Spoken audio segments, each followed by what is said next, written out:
어느 정도였냐면 기자들이 이제 회식을 할 때 마동석 씨가 직접 찾아가서 그냥 형 왔어 이렇게 장난을 치면서 내 팔에 다 매달려봐 이렇게 장난도 치고 같이 술도 마시고 농담도 하고 인생 고민 상담까지 해주는 그런 분이었어요.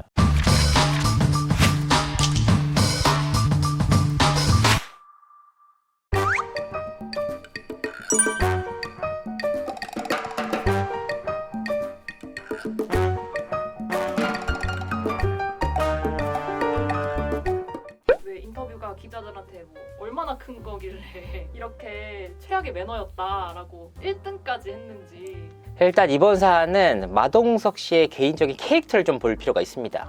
마동석 씨가 굉장히 우락부락하게 생겼잖아요. 근데 실제로는 굉장히 상냥하고 굉장히 프렌들리한 인물이다. 어느 정도였냐면 기자들이 이제 회식을 할 때 마동석 씨가 직접 찾아가서 그냥 형 왔어 이렇게 장난을 치면서 같이 술도 마시고 농담도 하고 인생 고민 상담까지 해주는 그런 분이었어요. 그런데 이분이 2019년을 기점으로 완전히 태도가 180도 달라집니다. 그래서 그렇게 프렌들리한 인물이 아예 이제 원천 차단하고 웬만하면 인터뷰 안 한다 이렇게 나서니까 기자들 입장에서는 좀 아닌 것 같다 라는 생각을 하는데, 가장 대표적인 케이스가 이제 영화 압구정 인터뷰할 때였는데, 사실 배우들은 인터뷰가 일종의 홍보 옵션이에요. 그래서 계약을 맺을 때도 인터뷰 몇 회 이상 이렇게 계약서상에 적습니다.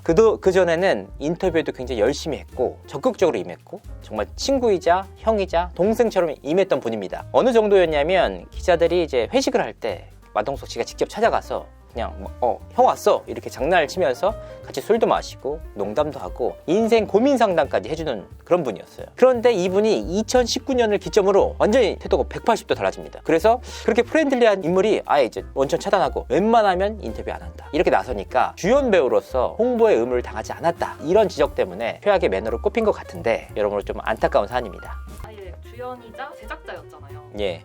그러면 그런 계약서도 아예 안 썼던 거는?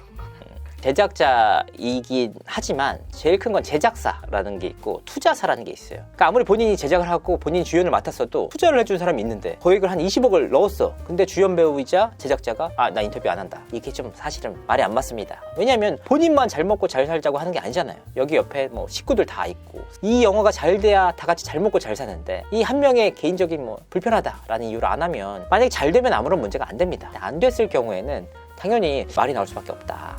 마동석 씨가 되게 프렌들리하고 막 기자들이랑도 잘 지내고 왜 갑자기 이렇게 변했는지. 그렇죠. 바로 이번 사안의 핵심입니다. 뭐냐면 2019년 칸느 영화제 그때로 돌아가면 됩니다. 사실 앞서서 말씀드렸다시피 마동석 씨가 굉장히 프렌들리한 인물이었거든요. 기자들한테 굉장히 스스럼 없이 다가가고 농담도 하고 술도 한잔 하면서 좋은 시간을 보냈던 인물인데, 거기까지 좋았는데 사실 한국 영화가 칸느 영화제에 진출을 하면 상당히 많은 기자들이 칸느 영화제로 취재를 가요. 마침 2019년에 한국 영화가 갔고 이때 마동석 씨도 칸느 영화제에 진출을 하게 됩니다. 그래서 이때 당시에 기자들과 마동석 씨 간에 비어데이라는 행사를 진행을 해요. 비어데이라는 행사가 뭐냐, 같이 맥주도 한잔 하면서 서로 얘기하는 거예요. 이 영화 찍으면서 뭐가 있었냐, 어떤 일이 벌어졌냐, 그리고 누구와의 호흡은 어땠냐, 이렇게 되게 편안하게 캐주얼하게 얘기를 하는 장소입니다. 그래서 통상적으로 이제 비어데이도 약간 순서가 있어요. 식순이 있는데 처음에는 약간의 인터뷰 겸 해서 어떻게 이 영화를 찍었는지, 누구랑 호흡이 좋았는지 이런 얘기를 하다가 나중에 2부 정도로 넘어가면 그냥 우리 영화인으로서 맥주 한잔하고 형 동생 하는 거지 이렇게 편하게 얘기를 한단 말이에요. 근데 그때도 자연스럽게 이렇게 진행이 됐는데 그 다음에 2부 식순으로 넘어갔대요. 근데 이 과정에서 이제 마동석 씨에게 기자가 질문을 한 거야.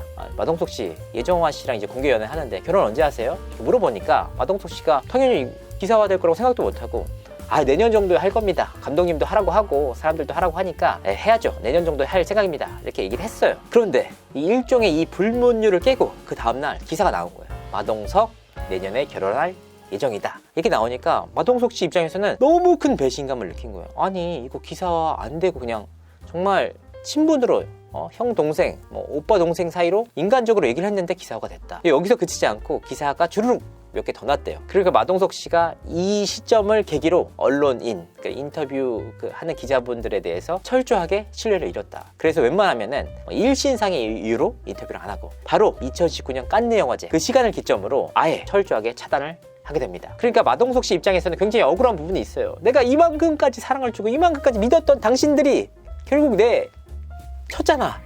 그러니까 이제 더 이상 못 믿겠다. 이런 식으로 신뢰가 없는 상태에서 하는 인터뷰가 무슨 의미가 있겠냐라는 의지를 읽히고요. 그 시점 이후로 정말 마동석 씨도 대단한 게 안 해요. 그래서 결과적으로 이번 사안에 대해서 최악의 매너로 꼽혔다. 이 사정을 보면 좀 마동석 씨도 굉장히 좀 억울한 부분이 있습니다, 사실은.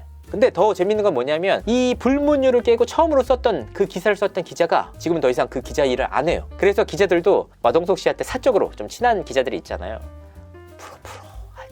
더 이상 안 하는데 그래 이제 그 친구 이제 더 이상 기자 일을 안 한다 이렇게 얘기를 하신다고 하더라고요. 그래도 마동석 씨는 대쪽같이 미안하다, 인터뷰 못 하겠다 이렇게 얘기를 한다고 합니다. 그래도 그 마동석 씨가 그 이후에도 그냥 친한 분들이랑 계속 친하게 지내시는 거예요? 네, 한 번 인연을 맺었던 분들과는 아직도 친하게 지내고 굉장히 인간적인 유대 관계, 기자와 배우 간의 관계가 아니라 그냥 형 동생, 오빠 동생의 관계로 굉장히 끈끈하게 지내고 있긴 한다고 합니다. 그래도 약간 그 시점 이후로는 좀 멀어진 느낌? 왜냐하면 그전에까지는 막 내 팔에 다 매달려봐 이렇게 장난도 치고 뭐 맥주도 같이 한잔 하면서 좀 결혼이 좀 그렇고 특히 예정화 씨에 대한 얘기를 되게 많이 했대요. 굉장히 험악하게 생겼잖아요. 근데 굉장히 여자친구한테 상냥하게 얘기하는 스타일. 우리 정화 뭐 이렇게 뭐 어떤 일이 있었고 우리 친구한테 어떻게 해주고 싶었고. 그래서 이런 얘기를 들을 때마다 특히 여자 기자들이 마동석 씨에 대한 평가가 되게 좋습니다. 말을 어떻게 저렇게 이쁘게 하냐. 그런데 그분이 그 깐느 영화제 그 시점을 계기로 아예 입을 닫았다. 안타깝습니다. 마동석 씨가 이렇게 인터뷰 보도자를 뿌렸다, 이게 되게 기분이 안 좋았다 라고 하시잖아요. 대체 뭐가 그렇게 차이가 나길래 최악의 매너다라고 할 정도인지. 두 가지 면에서 볼 수 있는데 첫 번째로는 마동석 씨가 굉장히 프렌들리한 인물이었다 이거였어요. 굉장히 그동안에는 적극적으로 하던 인물이 오늘 갑자기 딱 안 한다, 벽쳤다 이렇게 느끼니까 막 그런 부분을 느꼈던 것 같고, 두 번째는 인터뷰 내용과 사실은 뭐 그 글에 써서 보도자료를 뿌리는 것과 큰 차이는 없어요. 근데 현장에서의 말이 굉장히 어감 차이가 있단 말이에요. 요즘 어떻게 지내셨어요?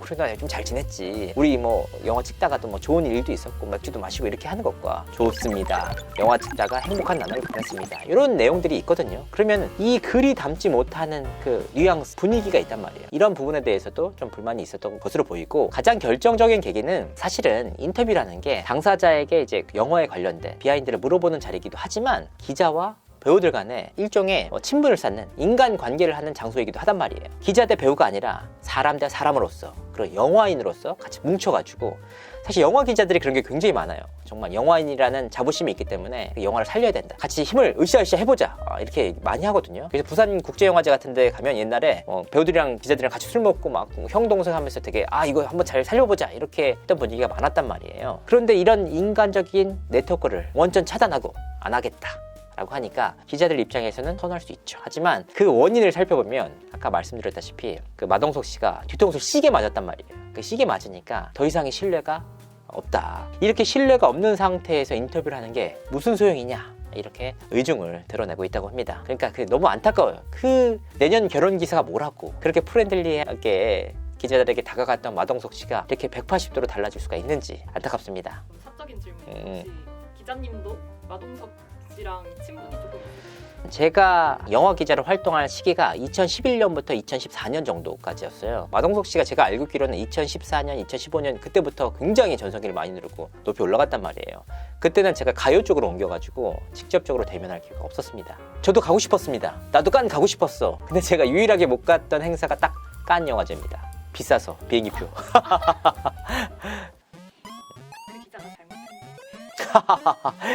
그 기자도 저도 알긴 아는데 어쨌든 왜 그랬어.